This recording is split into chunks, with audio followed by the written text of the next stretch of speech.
Kasunod ng paglalabas ng 10 milyong pisong reward money, may mga natatanggap na umanong tawag ang Philippine National Police. Kaugnay po yan sa posibleng pinagtataguan ng wanted na si Apollo Kibuloy. Pinag-aaralan ngayon ng pambansang pulisya ang pagdaragdag pa ng pabuya para sa ikadarakip ng pastor. Kunin natin ang live report ni Mar Gabriel. Mar.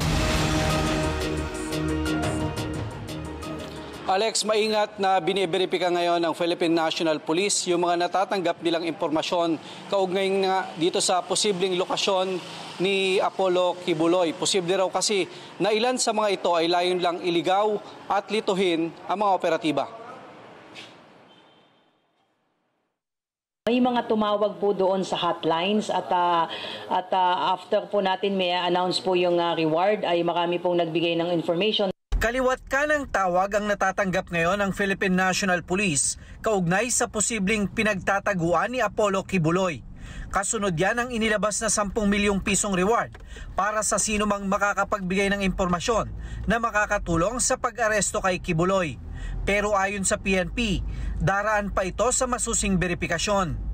Meron po doon ay nililigaw naman yung ating focus kung saan po yung sa tingin natin ay maaaring matagpuan po itong mga wanted persons po na ating hinahanap. Lahat po ito ay dadaan po sa validation and sa vetting process po para alisin po natin yung mga prank calls, yung mga ay nililigaw lang po tayo.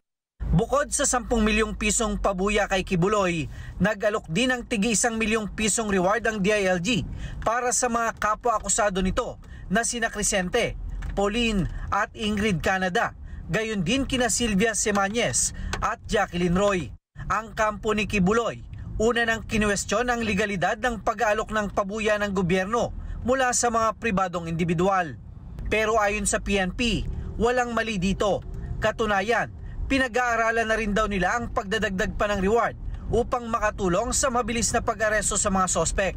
We are just wondering bakit nagiging issue ngayon yung pagbibigay ng reward at sinasabing hindi serious offense naman ito at nagkakaroon ng judgment kaagad. Again, like I said, ang qualified trafficking in person is a serious offense. So yung mga private citizens po na nag-offer, remember nag-offer lang po ito ng kanilang reward dahil naririnig po nila at nakikita po nila yung nangyayari ngayon, hindi po nahuhuli at minsan ay ginagawa pa pong butt of jokes at kitagtatawanan pa po yung efforts ng PNP. Si DILG Secretary Benhur Abalos muling nanawagan kay Kibuloy na sumuko na at harapin ang kanyang mga kaso.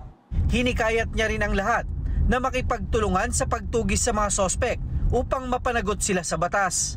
Umapila naman ang PNP sa kampo ni dating Pangulong Rodrigo Duterte na huwag gawing biro ang paghahanap ng otoridad kay Kibuloy.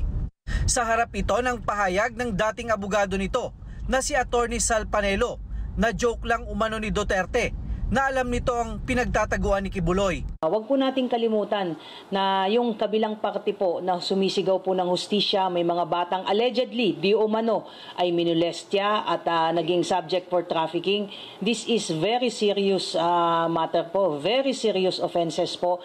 Kaya wag lang po sana yung side ng isa yung tignan natin.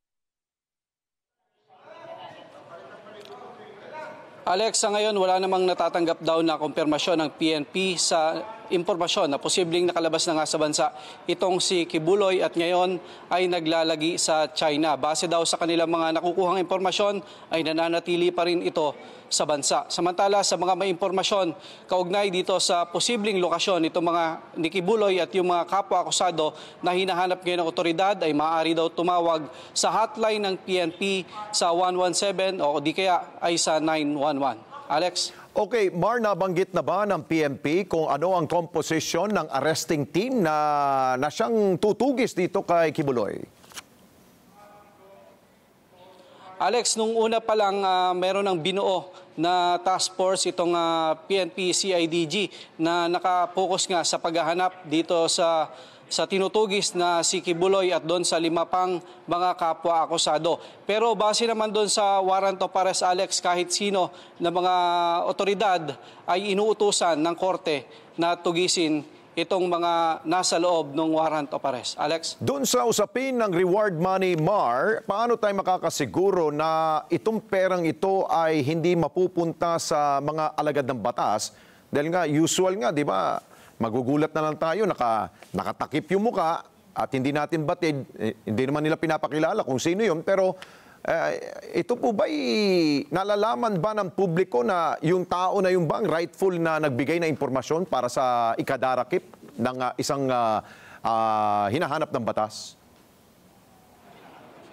Well, ang pagtitiyak dyan, Alex, ng PNP, meron silang proseso doon sa ganyang mga nagbibigay na impormasyon. Actually, meron yung mga ginagawang documentation at may mga verification doon sa mga information na ibinibigay nila. Kung magresulta yan doon sa positibo at magre-resulta sa pagkaka-aresto nitong mga tinutugis nila, ay magkakaroon ulit ng another set of requirements at documentation sa PNP para naman ma-comply nila yung mga kailangan dito sa pagtanggap ng reward money.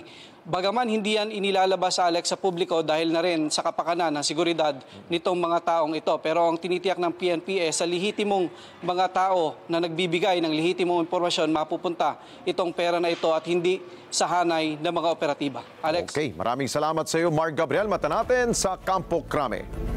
Maraming salamat sa inyo pong pagsubaybay sa Mata ng Agila Primetime. Para malaman ang matatag, matapang at matapat na mga balita, i-follow lamang at mag-subscribe sa @Net25 TV.